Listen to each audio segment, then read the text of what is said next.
Hello friends, welcome back to our channel. और आज की इस वीडियो में हम लोग बिहार स्टेट एग्जामिनेशन 2024 के paper 2 computer science video series में ऑब्जेक्ट ओरिएंटेड प्रोग्रामिंग के क्वेश्चन करने वाले हैं। और अगर आपको कंप्यूटर साइंस के अदर यूनिट जैसे कि data structure, digital logic, web development, operating system और कंप्यूटर नेटवर्क जैसे इंपॉर्टेंट यूनिट्स के इंपॉर्टेंट एमसीक्यूज की प्रैक्टिस करनी है, तो उसका लिंक वीडियो के डिस्क्रिप्शन में है, आप उसे जरूर चेक कर ले, जिसमें मैंने प्रीवियस ईयर क्वेश्चन को भी डिस्कस किया हुआ है।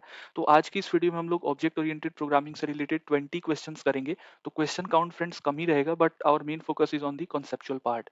तो हमने लास्ट वीडियो भी थ्योरी ऑफ कंप्यूटेशन और कंप्यूटर नेटवर्किंग, ऑपरेटिंग सिस्टम, जहां पे हमने विथ कॉन्सेप्ट एमसीक्यूज डिस्कस की है। तो अगर आपने उस वीडियो को भी नहीं चेक किया है तो उसे प्लीज आप चेक कर लीजिएगा, क्योंकि उसमें मैंने सिर्फ वही पॉइंट्स को कवर किया है जो एग्जाम में ज्यादातर पूछे गए हैं।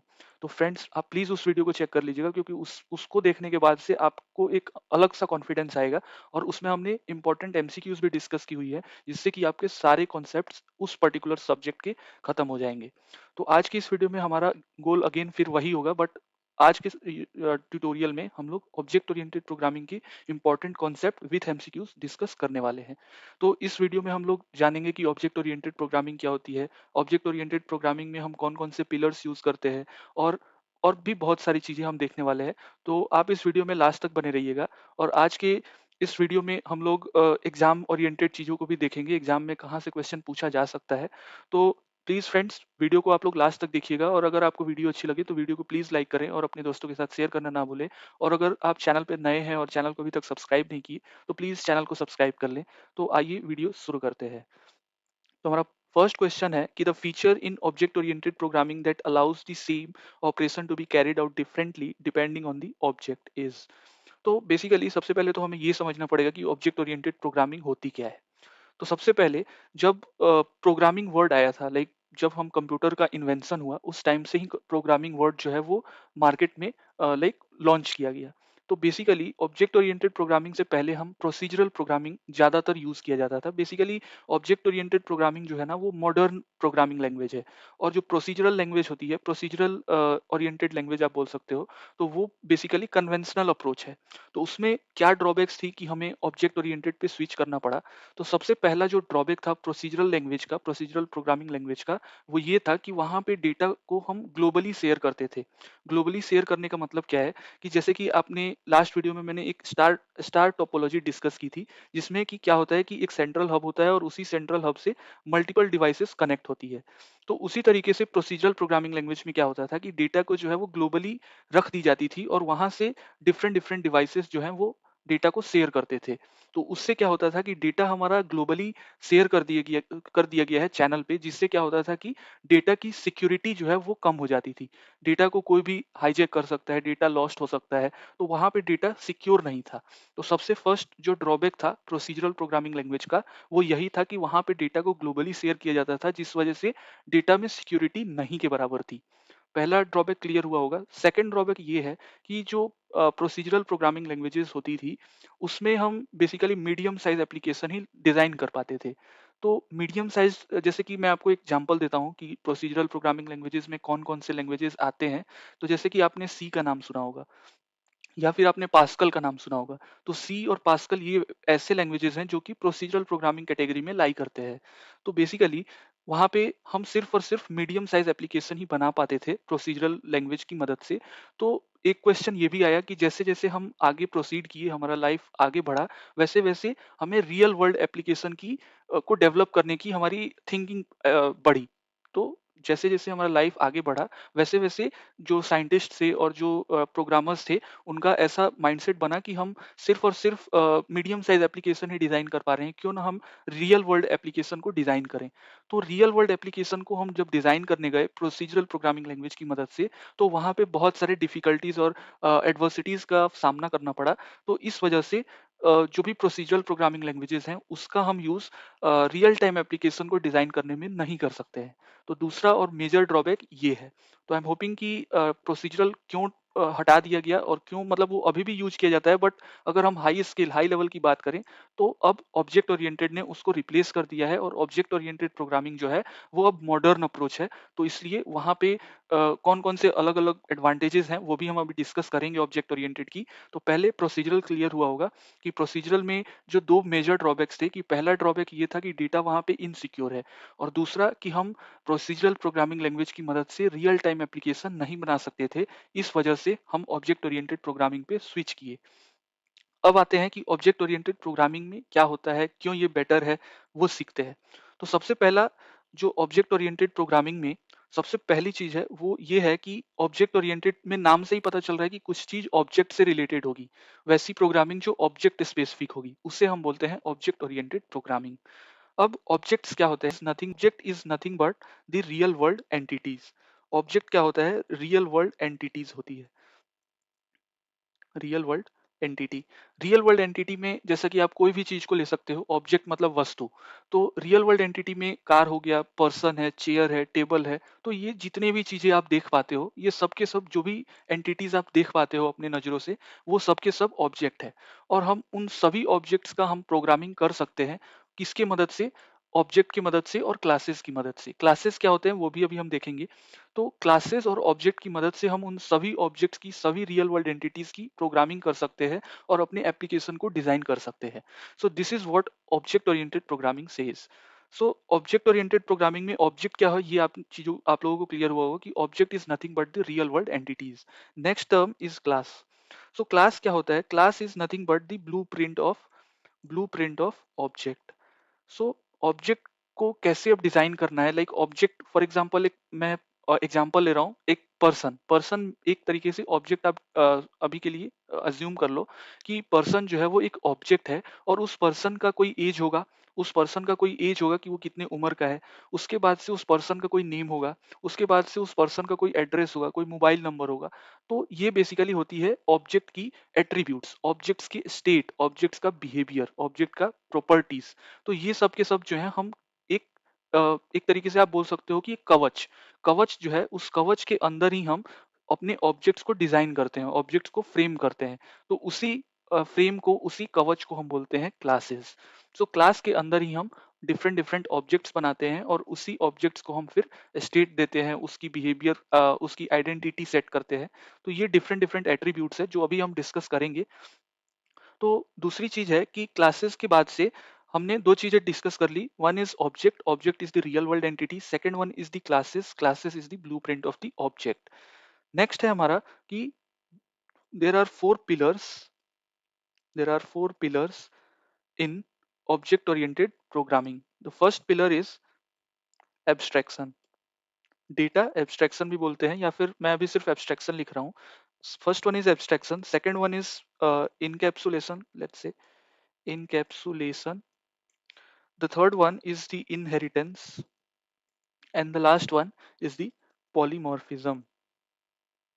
So these are the four pillars that are widely used in the field of object oriented programming methodology.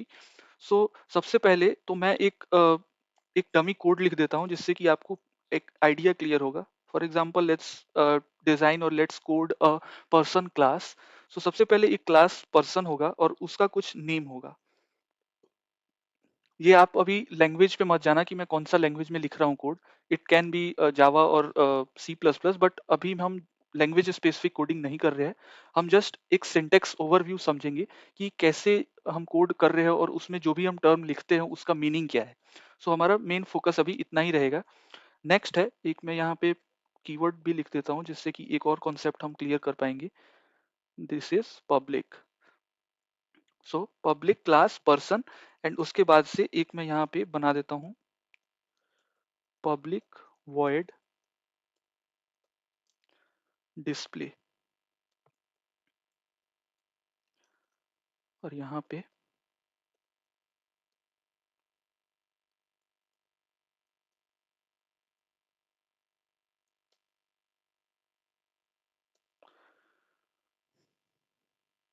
Name.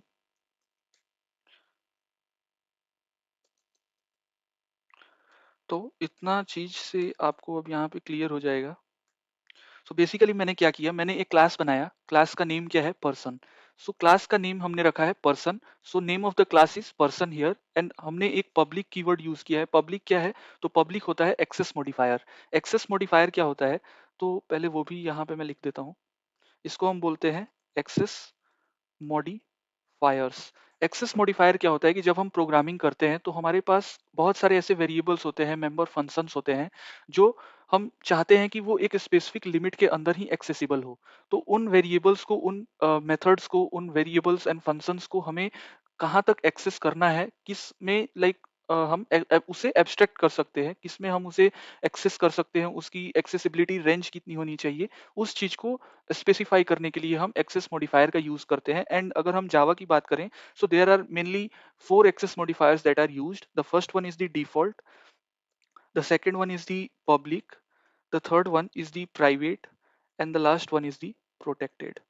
So basically default होता है जब हम कोई भी कीवर्ड वहां पे मेंशन नहीं करते, तो हम उसे ऐसा लाइक अज्यूम करते हैं कि ये क्लास अभी डिफॉल्ट स्टेट में है। डिफॉल्ट स्टेट का मतलब क्या होता है कि हम जब भी कोडिंग करते हैं, फॉर एग्जांपल हम एक लाइब्रेरी मैनेजमेंट सिस्टम का एक एप्लीकेशन लिख रहे हैं, एक कोड लिख रहे हैं, तो उसमें क्या होता है कि लाइब्रेरी की एक अलग हमारी फाइल होगी, एक बुक्स का एक अलग फाइल होगा, और उसमें अलग अलग लाइक मैनेज करना है हमें, तो अलग अलग बहुत सारे फाइल्स हम बनाएंगे, क्योंकि हमारा एक एक एक्स्ट्रा लेवल का अगर हम प्रोजेक्ट बना रहे हैं, तो उस केस में हमारे पास मल्टीपल फाइल्स होंगी, और उन फाइल्स में हम पैकेज डिसाइन डिफाइन करते हैं। पैकेज, सो एक सेम पैकेज के अंदर हम डिफॉल्ट नाम से जो भी हमारा क्लास बना होगा, हम उसे एक्सेस कर सकते हैं। सो ये चीज होती है डिफॉल्ट एक्सेस मॉडिफायर। नेक्स्ट होता है पब्लिक। पब्लिक का मतलब कि जैसे कि फॉर एग्जांपल इस क्लास को मैंने पब्लिक बनाया हुआ है, तो ये पब्लिक जो है, ये किसी भी क्लास के द्वारा इस पर्सन नाम की क्लास को एक्सेस किया जा सकता है। सो वो भले ही सेम पैकेज का क्लास हो या फिर कोई अदर पैकेज का भी क्लास हो, तो वो क्लास इस पर्सन नाम की क्लास को एक्सेस कर सकता है। इसके अंदर जो भी वेरिएबल्स बने होंगे उसको वो एक्सेस कर सकता है। नेक्स्ट है हमारा प्राइवेट। सो प्राइवेट में क्या होता है कि प्राइवेट एक्सेस मॉडिफायर में वो जो क्लास के अंदर जो वेरिएबल्स हैं, सिर्फ उन्हीं को एक्सेस कर सकता है। सो क्लास के अंदर जो बने हुए वेरिएबल्स हैं, सिर्फ उस उन्हीं वेरिएबल्स को वहां पे ही हम एक्सेस कर सकते हैं। तो प्राइवेट जो है वो सबसे रेस्ट्रिक्टेड एक्सेस होता है। नेक्स्ट आता है हमारा प्रोटेक्टेड। सो प्रोटेक्टेड में क्या होता है कि सेम पैकेज के अंदर अगर डिफरेंट डिफरेंट क्लासेस हैं, तो वो उस क्लास को एक्सेस कर सकती है। उसके साथ साथ जो सब क्लासेस है, जो क्लास उन्हें इनहेरिट कर रही है, उसे भी हम लाइक एक्सेस कर सकते हैं। सो ये चीज होती है एक्सेस मॉडिफायर इन ऑब्जेक्ट ओरिएंटेड। सो नेक्स्ट हम आते हैं अब कि पब्लिक क्लियर हुआ होगा। यहाँ पे जो हमने पब्लिक बनाया है कि एक क्लास को जो हमने यहाँ पे पब्लिक बनाया, यहाँ पे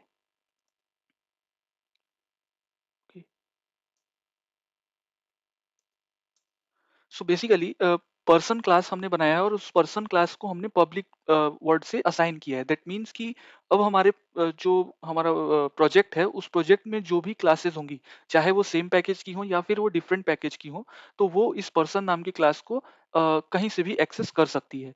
सो पब्लिक का यही मतलब है। नेक्स्ट है हमारा कि हमने एक स्ट्रिंग नेम दिया है, स्ट्रिंग नेम जो कि पर्सन का नेम को डिफाइन कर रहा होगा, और इसे हम बोलते हैं डेटा मेंबर्स, या फिर हम इसे बोलते हैं instance variable with a name called name.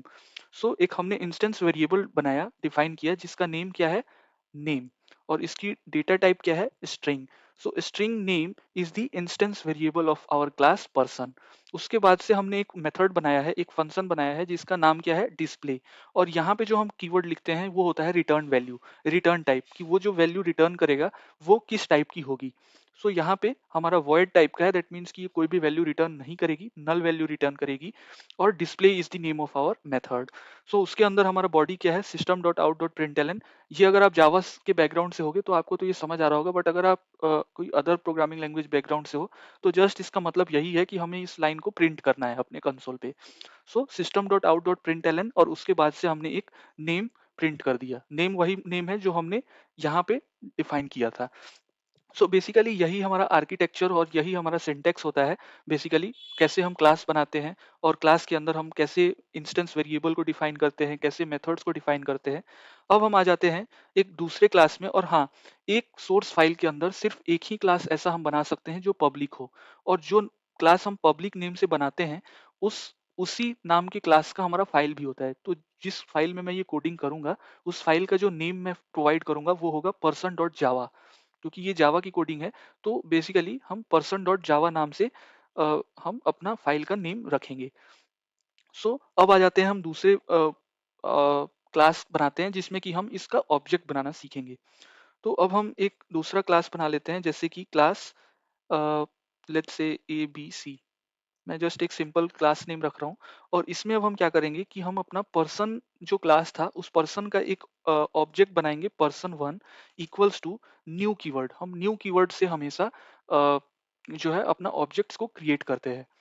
तो न्यू कीवर्ड क्या करता है कि न्यू कीवर्ड जो है, जैसे ही हम न्यू कीवर्ड से किसी ऑब्जेक्ट को बनाते हैं तो वो एक मेमोरी असाइन करता है, मेमोरी उसे एक मेमोरी अलोकेट कर दी जाती है एक डेटा स्ट्रक्चर में, जिस डेटा स्ट्रक्चर को हम बोलते हैं हीप डेटा स्ट्रक्चर। जब भी हम जब भी हम कोई ऑब्जेक्ट बनाते हैं तो उस ऑब्जेक्ट को हम न्यू कीवर्ड की हेल्प से बनाते हैं, और न्यू कीवर्ड करता क्या है, तो उस ऑब्जेक्ट को मेमोरी असाइन कर देता है।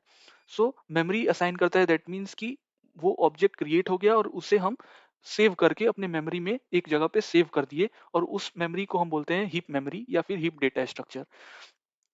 यहाँ पे अब हम लिखेंगे पर्सन कंस्ट्रक्टर। ये जो हमने लिखा है पर्सन और फिर ये स्मॉल पैरेंथेसिस, ये होता है हमारा कंस्ट्रक्टर। कंस्ट्रक्टर क्या होता है ये भी अभी हम देखेंगे।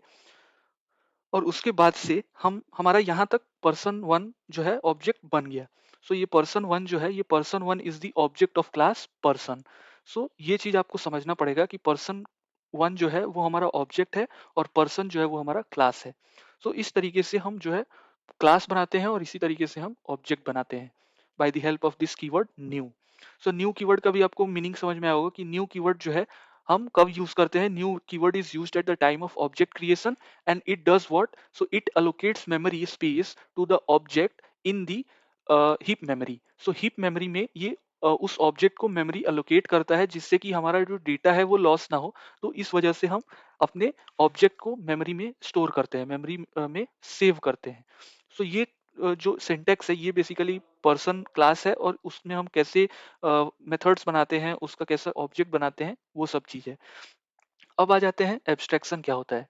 एब्स्ट्रैक्शन में क्या होता है कि बेसिकली हम सिर्फ वही चीज़ों को शो करेंगे जो कि रेलिवेंट है, जो कि नेसेसरी है। जैसे कि मैं आपको एक सिंपल एग्जांपल देता हूँ कि एब्स्ट्रैक्शन में क्या होता है कि एब्स्ट्रैक्शन में जैसे कि आप कार चलाए होगे, आप बाइक आप चलाते हो या फिर आप कार ड्राइव करते हो।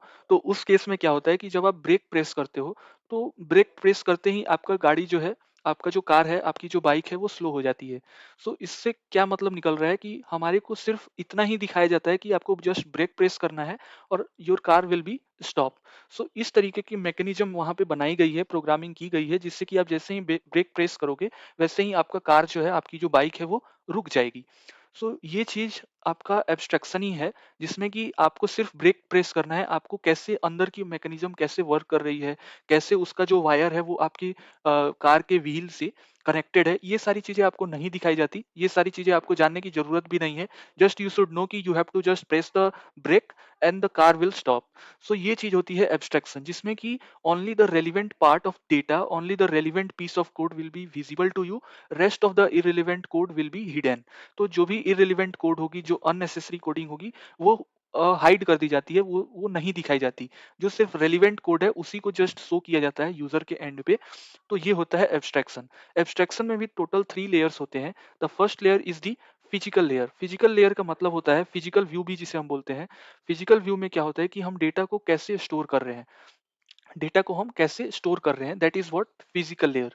सेकंड वन इज कि डेटा को कहाँ पे स्टोर किया जा रहा है। डेटा को हम डेटाबेस में स्टोर करते हैं। डेटा को डेटाबेस में स्टोर करने के बाद से कौन कौन सी रिलेशनशिप एग्जिस्ट हो रही हैं with in the data entities, उन चीजों को डिफाइन करना भी लॉजिकल लेयर के ही हाथ में होता है। और लास्ट लेयर होता है हमारा एक्सटर्नल व्यू। एक्सटर्नल व्यू जिसमें कि हम यूजर लेवल से, यूजर व्यू जो है, यूजर इंटरफेस जिसे हम बोलते हैं, कि डेटा हमारा कैसे अब शो हो रहा है यूजर के साइड पे, उस चीज को डील करने के लिए हमारे पास एक्सटर्नल व्यू है।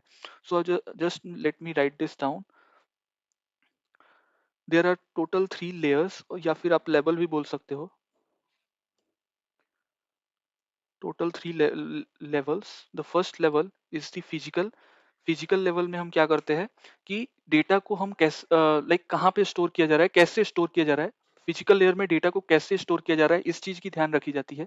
नेक्स्ट है हमारा लॉजिकल लेयर। लॉजिकल लेयर में क्या होता है कि डेटा को कहाँ स्टोर किया जा रहा है, मतलब डेटाबेस में, उसके बीच में क्या रिलेशनशिप है, उन सब चीज़ों को लॉजिकल लेयर डील करता है। और लास्ट होता है हमारा एक्सटर्नल। एक्सटर्नल में क्या होता है कि डेटा को, अब डेटा कैसे दिख रहा है यूजर की साइड पे, ब्राउजर पे आपको डेटा कैसे दिख रहा है, ये चीज़ एक्सटर्नल व्यू देखता है। सो ये 3 लेयर्स होती हैं डेटा एब्स्ट्रैक्शन एब्स्ट्रैक्शन के अंदर। नेक्स्ट है आपका इनकैप्सुलेशन। इनकैप्सुलेशन में क्या होता है कि डेटा को हम रैप करते हैं। जैसे कि यहाँ पे अगर आप देखोगे तो ये नेम नाम का एक हमने वेरिएबल बनाया है। उसी तरीके से बहुत सारे अदर भी पैरामीटर्स हो सकते हैं इसमें, जैसे कि पर्सन की कुछ एज हो सकती है। सो ये भी एक तरीके का वेरिएबल हो जाएगा। तो यहाँ पे मल्टीपल डेटा है, मल्टीपल वेरिएबल्स को हम रैप कर देते हैं। किसके अंदर? तो क्लास के अंदर। सो ये कॉन्सेप्ट होती है इनकैप्सुलेशन की, जहाँ पे आप टेक्स्ट को और डेटा को, अपने कोडिंग को आप एक कवच के अंदर, जैसे मैंने स्टार्टिंग में ही बताया कि कवर होता है, उसी कवर के अंदर आप रैप कर देते हो, तो उसे ही हम क्लास बोलते हैं। सो यही कॉन्सेप्ट होता है इनकैप्सुलेशन का। नेक्स्ट है आपका इनहेरिटेंस। अब इनहेरिटेंस में क्या होता है कि फॉर एग्जाम्पल, कि जैसे कि फॉर एग्जाम्पल कि एक व्हीकल नाम का एक क्लास है। फॉर एग्जाम्पल एक व्हीकल नाम का व्हीकल व्हीकल नाम का एक आपका क्लास है, और इस व्हीकल नाम की क्लास में फॉर एग्जांपल की एक ड्राइव नाम का एक फंक्शन है। For example void drive. कोई भी गाड़ी होगी उसमें आप ड्राइव तो करते ही होगे, तो उसमें एक ड्राइव नाम का एक फंक्शन है। इसमें पर्टिकुलर कुछ कोडिंग लिखी गई है, आप ऐसा एज्यूम कर लो। और उसके बाद से एक मेरा दूसरा क्लास है यहाँ पे, जिसको कि हम बोलते हैं फॉर एग्जांपल कार। ठीक है, तो एक अपना व्हीकल क्लास बन गया और एक अपना है कार क्लास। सो ये भी कार जो है, ये भी कार इस ड्राइव नाम के फंक्शन को इनहेरिट कर सकती है। क्योंकि हम हम बेसिकली इनहेरिटेंस यूज क्यों करते हैं, क्योंकि हमारा जो है same code, same line of code हम अगेन बार बार दोबारा से ना लिखें अपने कोडिंग में। क्योंकि जितनी लाइन ऑफ कोडिंग हमारी कम होगी, उतना ही हमारा जो सॉफ्टवेयर बनता है, जो हमारा कोड बनता है, जो हमारा प्रोजेक्ट बनता है, वो उतना ही ज़्यादा परफॉर्मेंस इफिशियंट होता है। तो जितना कम लाइन ऑफ कोड होगा हमारे प्रोजेक्ट में, वो उतना ही ज़्यादा इफिशियंट होता है, और उतना ही ज़्यादा उसकी अंडरस्टैंडेबिलिटी बढ़ जाती है।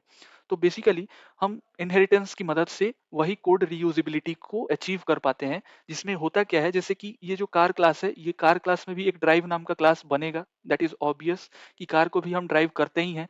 तो कार क्लास क्या करेगा, कार क्लास ड्राइव फंक्शन को दोबारा बनाने के बजाय हम क्या करेंगे कि इस ड्राइव क्लास को इस व्हीकल क्लास से ही इनहेरिट कर लेंगे। सो फंक्शन, किसी भी फंक्शन को किसी बेस क्लास में जो ऑलरेडी वो फंक्शन बना हुआ है, उस फंक्शन को हमें अगर अपने चाइल्ड क्लास में यूज करना है, तो हम क्या करते हैं, उस फंक्शन को जो बेस क्लास में या फिर पेरेंट क्लास में बना बनाया है, उसको जस्ट हम इनहेरिट कर लेते हैं। तो इनहेरिट करने के लिए हम एक्सटेंड नाम का कीवर्ड यूज करते हैं। So extend is a keyword that is used to inherit the properties, inherit the functions from a base class in the derived class.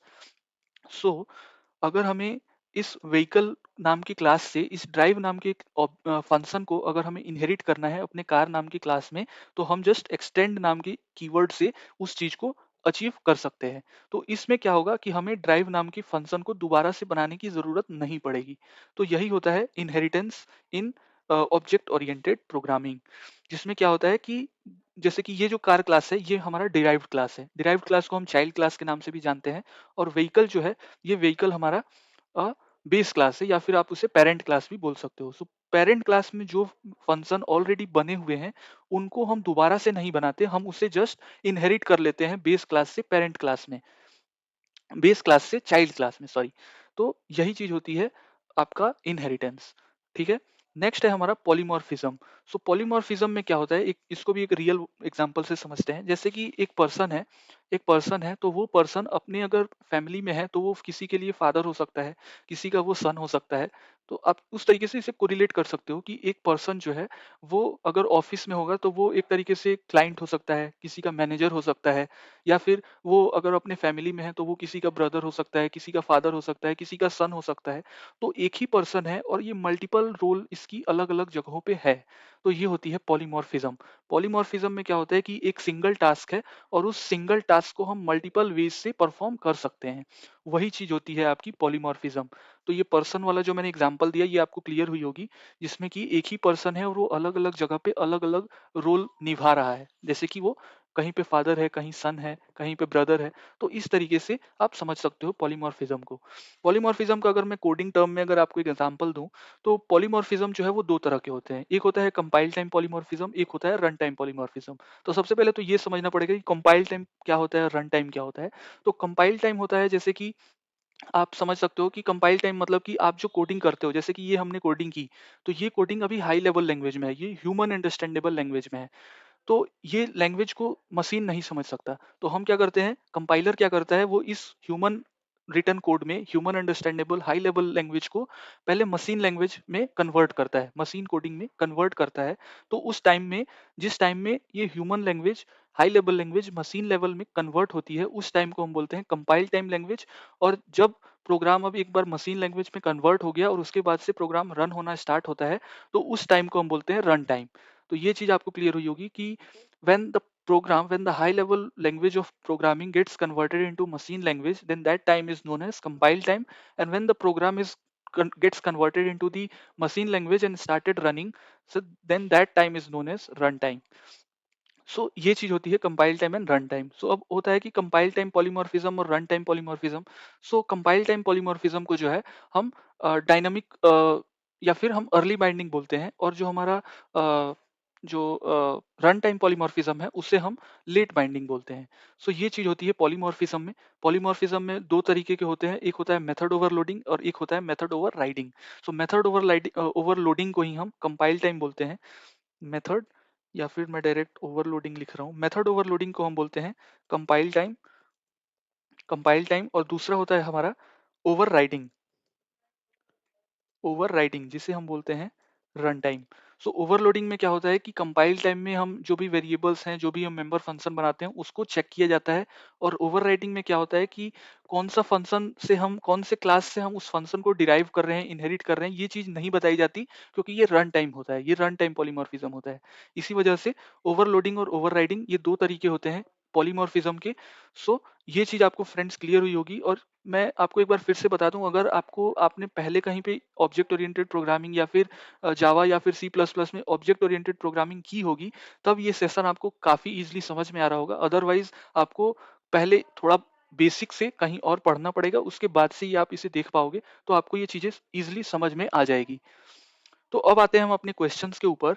So first question कह रहा है कि सेम ही ऑपरेशन है जिसे हम अलग अलग तरीके से कर सकते हैं डिपेंडिंग ऑन दी ऑब्जेक्ट। सो हमने अभी ही डिस्कस किया है पॉलीमॉर्फिज्म।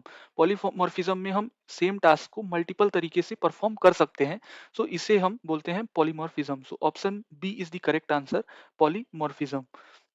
नेक्स्ट क्वेश्चन पे आते हैं। नेक्स्ट क्वेश्चन पे आते हैं कि which of the following is associated with object. So मैंने स्टार्टिंग में बताया था कि ऑब्जेक्ट जो है, ऑब्जेक्ट से एसोसिएटेड बहुत ऑब्जेक्ट की कुछ स्टेट होगी, ऑब्जेक्ट का बिहेवियर होगा, आइडेंटिटी होगी। जैसे कि आप यहीं पे देखोगे तो ये पर्सन है, और इस पर्सन का हमने एक ऑब्जेक्ट बनाया पर्सन वन। सो इस पर्सन वन, अब कौन किस चीज, कौन कौन सी इसकी प्रॉपर्टीज हैं, तो पर्सन वन की प्रॉपर्टीज है पर्सन का नेम, पर्सन की एज। तो इस तरीके से आप देख सकते हो पर्सन का ये आइडेंटिटी है। हम उस पर्सन को कैसे पहचान सकते हैं, कि कैसे उसे रिकॉग्नाइज कर सकते हैं फ्रॉम अदर ऑब्जेक्ट। तो पर्सन की आइडेंटिटी होती है। अब पर्सन का कुछ बिहेवियर भी होगा, कि पर्सन का कलर क्या है, पर्सन का बिहेवियर कैसा है, तो पर्सन को डिस्प्ले करना। सो डिस्प्ले भी एक तरीके की आप बोल सकते हो कि ये बिहेवियर है। So behaviour is also associated with the object, और ऑब्जेक्ट का स्टेट।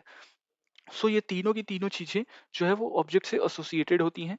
नेक्स्ट है हमारा क्वेश्चन कि consider the following two statements, a publicly derived class is a subtype of its base class. So अभी हमने inheritance में पढ़ा कि बेस क्लास जो होता है वो हमारा पेरेंट क्लास होता है, जिससे कि हम जो भी फंक्शन हमने ऑलरेडी बनाया है हमने, उसको जस्ट हम इनहेरिट कर लेते हैं अपने चाइल्ड क्लास में, अपने डिराइव्ड क्लास में। सो that is true.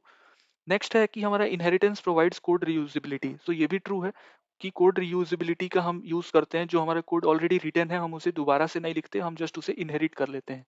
So this is also true. So और ऑप्शन इज कि both the statements are correct. So option is the correct answer.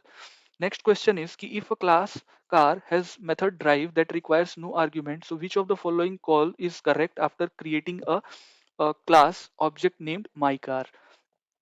इसमें अगर आप देखोगे तो माई कार नाम का आपको एक ऑब्जेक्ट बनाया हुआ है, जो कि कार नाम के क्लास से बना है। तो कार हमारा एक क्लास है, और उस कार क्लास में एक हमने ऑब्जेक्ट बनाया माई क्लास नाम से। और इसी कार नाम की क्लास में एक मेथड है ड्राइव। जैसे कि हमने अभी बनाया था ना पर्सन, पर्सन नाम का क्लास था जिसमें हमने एक डिस्प्ले नाम का मेथड बनाया था, तो उसी तरीके से कह रहा है, और हमने एक पर्सन वन नाम का एक हमने ऑब्जेक्ट बनाया था। तो अगर मुझे इस ड्राइव नाम के फंक्शन को कॉल कर, डिस्प्ले नाम के इस फंक्शन को कॉल करना होगा यहाँ पे, तो मैं कैसे लिख सकता हूँ कि person one dot display, person one dot display. So ये चीज होती है, आपको इस तरीके से आपका ऑब्जेक्ट किसी मेथड को कॉल कर सकता है, किसी मेथड को एक्सेस कर सकता है। सो वही सेम क्वेश्चन यहाँ भी पूछा गया है, तो आप यहाँ पे देखोगे तो माई क्लास नाम का आपका ऑब्जेक्ट है, और ड्राइव नाम का जो आपने कार में एक मेथड बनाई हुई है, तो उसको हम कैसे एक्सेस कर सकते हैं, तो उसको हम माई क्लास डॉट ड्राइव नाम से एक्सेस कर सकते हैं, जैसे कि मैंने यहाँ पे बताया। ठीक है, let's move on to the next question कि how do object in object oriented programming communicate with each other. तो ऑब्जेक्ट ओरिएंटेड मेथोडोलॉजी में ऑब्जेक्ट्स आपस में कैसे कम्युनिकेट करते हैं ये पूछा गया है। So the first option is through global function, option B is by calling methods of each other, option C is using special object oriented operators, last option is by accessing each other's memory directly. So ये concept होता है message passing का, जहाँ पे कि आप communication कैसे possible है, जब आप मैसेज को सेंड करते हो और मैसेज को रिसीव करते हो, तो ये चीज़ें पॉसिबल हो पाती है जब हम मेथड्स के थ्रू मेथड्स को इन्वोक करते हैं, मेथड्स को कॉल करते हैं, तब आप जो कम्युनिकेशन है वो एस्टेब्लिश हो पाता है between two objects. So option B is the correct answer. Next question is कि after adding a new feature to a class, a programmer notices that creating object of that class now throws an error. So what is the most likely cause? So इस question में कह रहा है कि for example हमने एक class बनाया, और उस क्लास में जो है हमने कोई न्यू फीचर हमने ऐड की, न्यू फीचर हमने ऐड की, तो उससे क्या हुआ कि एक कि जब हमने उस क्लास के ऑब्जेक्ट बनाया तो उसमें एरर आ रहा था। क्या कह रहा है, मैं एक बार फिर से रिपीट कर रहा हूँ कि एक हमने क्लास बनाया, और उस क्लास में जब हमने कोई न्यू फीचर ऐड की, तो उसके बाद से जब हम उस क्लास का ऑब्जेक्ट बना रहे थे तो उसमें एरर आ रहा था।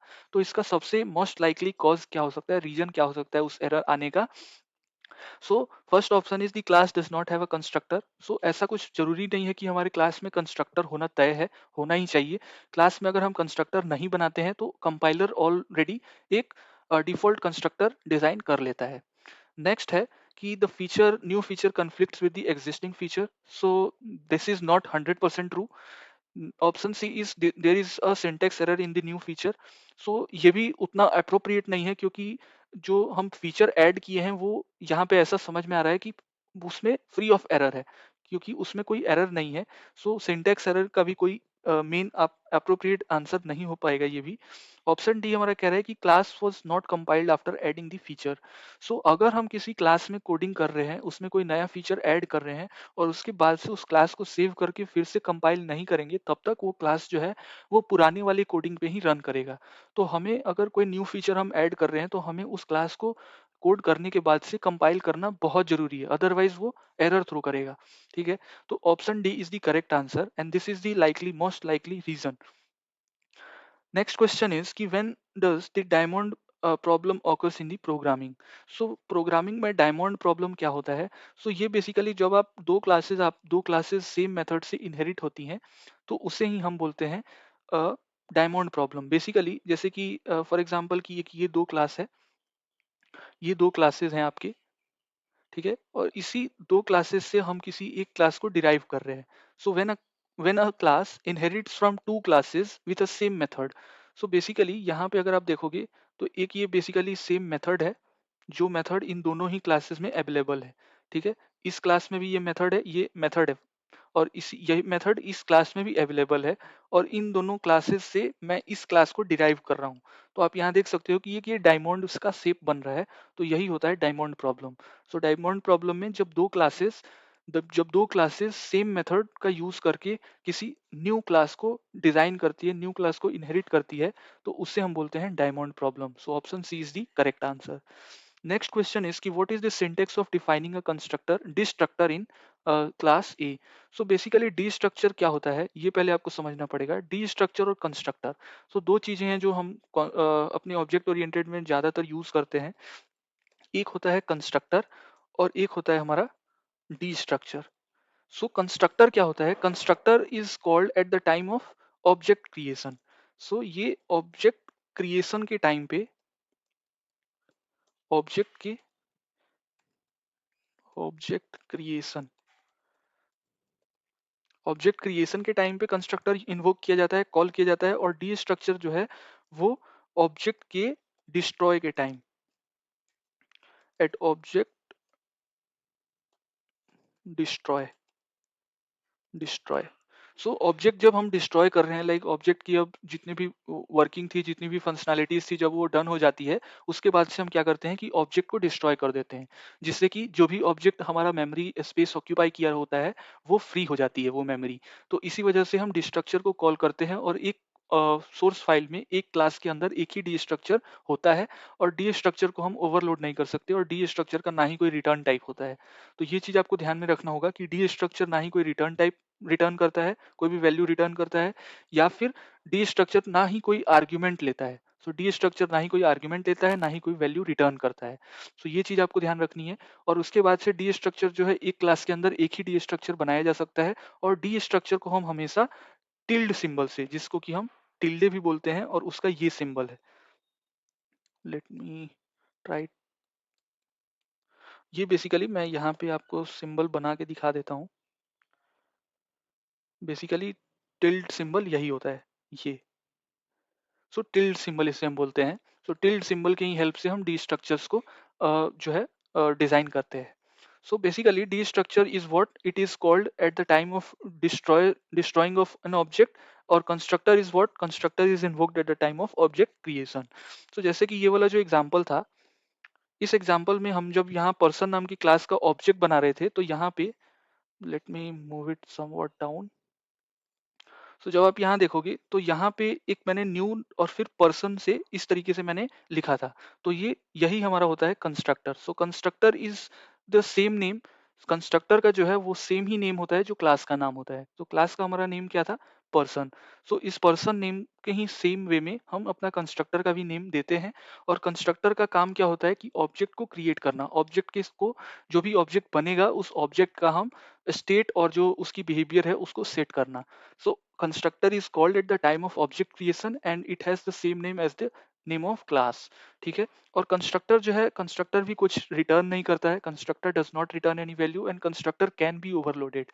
और constructor can take any number of arguments. हम अभी देखेंगे कि कंस्ट्रक्टर जो है वो टोटल 3 टाइप्स के होते हैं। There are 3 types of constructor. Three types of three types of constructor. There are 3 types of constructor. One is default constructor. The second one is parameterized constructor. Parameterized. And the third one is copy constructor। So default constructor क्या होता है? जैसे कि मैंने शुरू में ही बताया कि डिफॉल्ट कंस्ट्रक्टर हम उसे बोलते हैं जहाँ पे जिसमें कि हम अगर अपना कंस्ट्रक्टर नहीं भी बना रहे हैं उसके बाद बावजूद भी जो कंपाइलर है वो बाय डिफॉल्ट एक डिफॉल्ट कंस्ट्रक्टर बना लेता है। सो वो चीज होती है डिफॉल्ट कंस्ट्रक्टर। पैरामीटराइज्ड कंस्ट्रक्टर मतलब कि जिसमें हम पैरामीटर पास करें। सो वैसे कंस्ट्रक्टर जिसमें कि हम पैरामीटर पास करते हैं उसे पैरामीटराइज्ड कंस्ट्रक्टर बोलते हैं। और नेक्स्ट होता है कॉपी कंस्ट्रक्टर। कॉपी कंस्ट्रक्टर में क्या होता है कि अगर फॉर एग्जाम्पल कि मेरे पास कोई क्लास है और उस क्लास का मैंने कोई ऑब्जेक्ट बनाया है, और उसी ऑब्जेक्ट की same state, same behaviour, same identity मैं किसी न्यू न्यू ऑब्जेक्ट में सेव करना चाहता हूँ, कॉपी करना चाहता हूँ, तो मैं उस सेम ऑब्जेक्ट को कॉपी कंस्ट्रक्टर की मदद से उस न्यू ऑब्जेक्ट में कॉपी कर सकता हूँ। सो मैं क्या बोल रहा हूँ कि बेसिकली हमारे पास एक क्लास है, और उस क्लास में फॉर एग्जाम्पल हमने कोई उसका ऑब्जेक्ट बनाया, और उस ऑब्जेक्ट की जितने भी प्रॉपर्टीज हैं उनको हमें किसी एक न्यू ऑब्जेक्ट में कॉपी करना है। तो उसके लिए हम कॉपी कंस्ट्रक्टर का यूज करते हैं। So basically these are the 3 constructors. And destructor क्या होता है ये भी चीज क्लियर हुई होगी आपको कि D structure is invoked at the time of object destruction. So object को जब हम डिस्ट्रॉय कर रहे हैं उस टाइम पे हम डी स्ट्रक्चर का कॉल करते हैं, जिससे कि जो भी मेमोरी ऑक्यूपाई की गई थी ऑब्जेक्ट के द्वारा वो चीज फ्री हो जाए। सो इस तरीके से जैसे कि मैंने टिल्ड सिंबल बताया, तो tilde symbol is the option B. Option B is the correct answer. क्योंकि यहाँ पे आप देख रहे हो कि सेमी कॉलन है, तो semicolon is not the syntax, proper syntax, syntax पूछा गया है, तो इसी वजह से option B is the correct answer. Next question है कि when is the copy constructor called. तो ये चीज हमने अभी डिस्कस किया कि कॉपी कंस्ट्रक्टर में क्या होता है कि when an object of a class is return by the value, that is true. Option B is when the object of a class is passed by value to a function. हम इसमें क्या करते हैं, कॉपी कंस्ट्रक्टर में एक parameter pass करते हैं जिसमें कि हम उस क्लास की ऑब्जेक्ट को, उसकी वैल्यू को पास करते हैं basically. So option B is also true. Option C is when the object is constructed based on another object of the same class. उसी सेम क्लास के किसी ऑब्जेक्ट को हम न्यू ऑब्जेक्ट में, किसी अनदर ऑब्जेक्ट में हम उसे कंस्ट्रक्ट कर रहे हैं, उसको, उसकी वैल्यूज को कॉपी कर रहे हैं, तो उसको हम बोलते हैं copy constructor is called. So in this case all the options are correct. 10th question is कि if the constructor are overloaded by using default arguments, so when which problem may arise। so जब हम constructor को overload करते हैं, जब उसमें कोई भी आर्ग्यूमेंट्स पास नहीं हुई है या फिर डिफॉल्ट आर्ग्यूमेंट्स पास हुए हैं, तो उस केस में कौन सा प्रॉब्लम अराइज होता है। So first option is the constructor might have same return type. Option B is a constructor might have same number of arguments. Option C is a constructor might have all the same arguments except the default arguments. And option D is the constructor cannot be overloaded with respect to the default arguments. So ये तो option ऐसे ही गलत है क्योंकि मैंने शुरू में ही बताया कि कंस्ट्रक्टर जो है उसे हम ओवरलोड कर सकते हैं।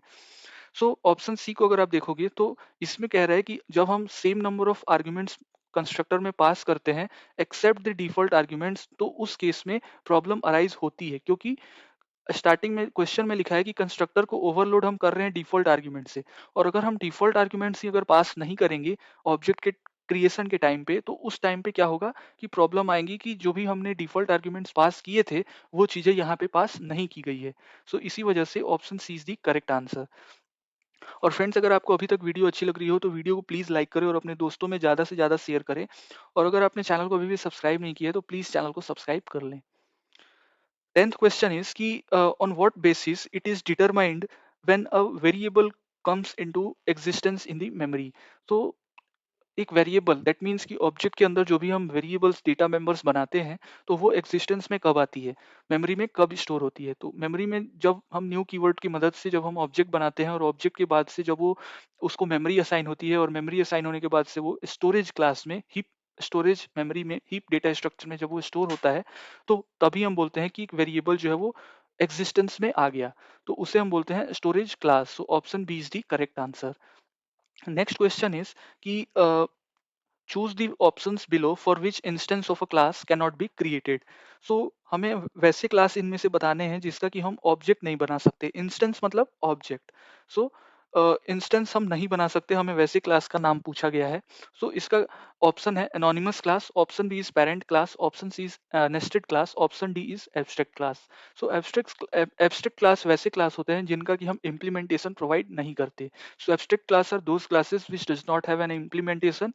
दैट मीन्स कि जो भी हम ऑब्जेक्ट, जो भी हम लाइक इंस्टेंस वेरिएबल बनाते हैं या फिर जो भी हम मेथड्स बनाते हैं, उसकी हम बॉडी डिफाइन नहीं करते, तो वो वैसे क्लासेस को हम बोलते हैं एब्स्ट्रैक्ट क्लास, जिसमें कि कोई बॉडी ही नहीं होती। जस्ट हम एक डेफिनेशन प्रोवाइड कर देते हैं, जस्ट हम एक उसका सिंटेक्स दे देते हैं, बट उसके अंदर हम कोई भी कोडिंग नहीं करते। सो वो चीज़ होती है एब्स्ट्रैक्ट क्लास, और एब्स्ट्रैक्ट क्लास का हम कभी भी ऑब्जेक्ट नहीं बना सकते।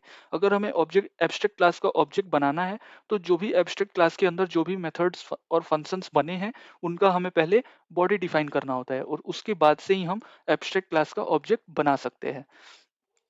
नेक्स्ट क्वेश्चन है हमारा कि which of the following statement is correct in C plus plus. So first option is classes cannot have data as a protected member. So that is not true. Classes जो है, classes के अंदर हमारा default data members भी होता है, और उसके बाद से हमारे पास प्राइवेट भी होता है, पब्लिक भी होता है, तो हमारे पास जो है डिफॉल्ट मेंबर्स अवेलेबल होते हैं। नेक्स्ट है हमारा कि structures can have functions as members. So structures जो हैं उनके पास जो फंक्शंस, हम फंक्शन बना सकते हैं, स्ट्रक्चर के अंदर फंक्शन बना सकते हैं, हमारे पास यूनियन होता है, उसके अंदर हम फंक्शन बना सकते हैं, वेरिएबल्स बना सकते हैं। So option B is the correct statement. Next question is कि what is correct about the static data member of a class. So किसी भी क्लास में जो हम स्टैटिक डेटा मेंबर बनाते हैं, तो उनमें से इनमें कौन सा स्टेटमेंट ट्रू है। सो हमारा फर्स्ट ऑप्शन है कि a static member function can access only static data members of a class. Option B is a static data member is shared among all the object of a class. Option C is a static data member can be accessed directly from the main method. And last option is both A and B. So basically अगर आप यहाँ देखोगे तो static data member वैसे members होते हैं जिनको कि कोई भी एक non static data member access नहीं कर सकता है। सो स्टैटिक डेटा मेंबर को स्टैटिक मेंबर फंक्शन को सिर्फ और सिर्फ स्टैटिक डेटा मेंबर्स ही एक्सेस कर सकते हैं। नॉन स्टैटिक डेटा मेंबर्स उसे एक्सेस नहीं कर सकते। स्टैटिक का मतलब क्या होता है कि जैसे हम कोई क्लास बना रहे हैं और उस क्लास में अगर हमने किसी वेरिएबल को स्टैटिक कीवर्ड से डिफाइन कर दिया, तो उसके बाद से जितने भी उस क्लास के हम ऑब्जेक्ट बनाएंगे, तो उस ऑब्जेक्ट में बाय डिफॉल्ट वो स्टैटिक वेरिएबल ऑलरेडी आ जाएगा, वो ऑलरेडी कॉपी होके उसमें आ जाएगा। दैट मीन्स कि वो उस क्लास का जो भी जितने भी हम ऑब्जेक्ट बनाएंगे, वो सब के सब उस स्टैटिक वेरिएबल को एक्सेस कर सकता है। एंड वही सेकंड पॉइंट कह रहा है कि static data member is shared among all the objects of the class. So जो भी स्टैटिक डेटा मेंबर हम क्लास के अंदर बनाएंगे, वो क्लास के सभी ऑब्जेक्ट्स के द्वारा शेयर किया जा सकता है। So option D is correct, both option A and B is true. Next question है हमारा कि which of the following statements regarding inline function is correct. So inline function के करस्पॉन्डिंग कौन सा स्टेटमेंट सही है? तो इनलाइन स्टेटमेंट हमारा एग्जीक्यूशन को स्पीड अप करता है, फास्ट कर देता है। So option A is correct, that is a very easy question. Next question is कि which of the following is a correct way of defining pure virtual function. So pure virtual function भी अगर आप सी plus plus context की बात करो, तो सी plus plus में pure virtual function को ही हम एब्स्ट्रैक्ट फंक्शन भी बोलते हैं, जिसका कि हम वही जहाँ पे हम उसका ऑब्जेक्ट नहीं बना सकते, उसकी ऑब्जेक्ट अगर हमें बनाना है तो उसमें हम चाइल्ड क्लास में उन फंक्शंस को, उन मेंबर फंक्शंस का हमें बॉडी डिफाइन करना होगा, अदरवाइज वो चाइल्ड क्लास भी डिराइव्ड क्लास भी एब्स्ट्रैक्ट क्लास ही कहलाएगी। तो प्योर वर्चुअल फंक्शन जो है वो एक तरीके से एब्स्ट्रैक्ट फंक्शन की तरह ही प्ले करता है रोल। तो इस क्वेश्चन में हमारा करेक्ट वे पूछा गया है जिसमें जिससे कि हम प्योर वर्चुअल फंक्शन को डिक्लेयर कर सकते हैं। So option C is the correct answer, जहाँ पे वर्चुअल कीवर्ड का यूज करके और डिस्प्ले नाम का एक हमारा मेथड है, और हम यहाँ रिटर्न टाइप हमारा वॉइड है, और उसके अंदर हम वर्ड नंबर ऑफ आर्ग्यूमेंट्स जो है वो पास कर रहे हैं। वर्ड भी हो सकता है और नल भी हो सकता है। And equal to zero, that is important, equal to zero जो है ये होना चाहिए, तभी हम उसे प्योर वर्चुअल फंक्शन बोल सकते हैं। नेक्स्ट क्वेश्चन इज कि what happens if a base and a derived class contains definition of a function with same prototype. So जब सेम प्रोटोटाइप की हेल्प से जब हम बेस क्लास और डिराइव्ड क्लास का डेफिनेशन प्रोवाइड करते हैं, तो उसे क्या बोला जाता है? सो base class objects will call the same base class function and vice versa. So option D is the correct answer. Next question is कि which of the following is not a type of inheritance. So inheritance का इनमें से कौन सा type नहीं है? So inheritance के four types होते हैं। एक होता है multiple inheritance, option B is also true. Hierarchical inheritance, option three that is multi level, so that is also true, multi level. और एक और होता है हमारा हाइब्रिड, हाइब्रिड इनहेरिटेंस।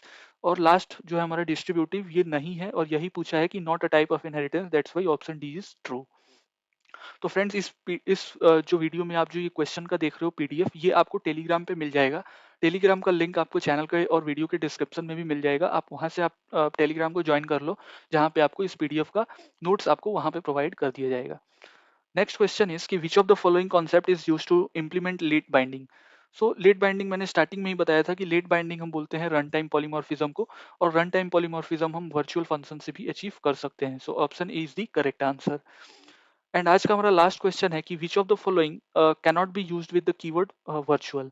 सो वर्चुअल कीवर्ड हम कभी भी कंस्ट्रक्टर के साथ नहीं लगा सकते, that's why option C is correct. Virtual हमारा क्लास हो सकता है, वर्चुअल हम मेंबर फंक्शन बना सकते हैं, प्योर वर्चुअल फंक्शन आपने अभी ही देखा, और हमारा डी स्ट्रक्चर भी वर्चुअल हो सकता है। इसी वजह से कंस्ट्रक्टर जो है वो कभी भी वर्चुअल नहीं बनाया जा सकता, that's why option C is the correct answer.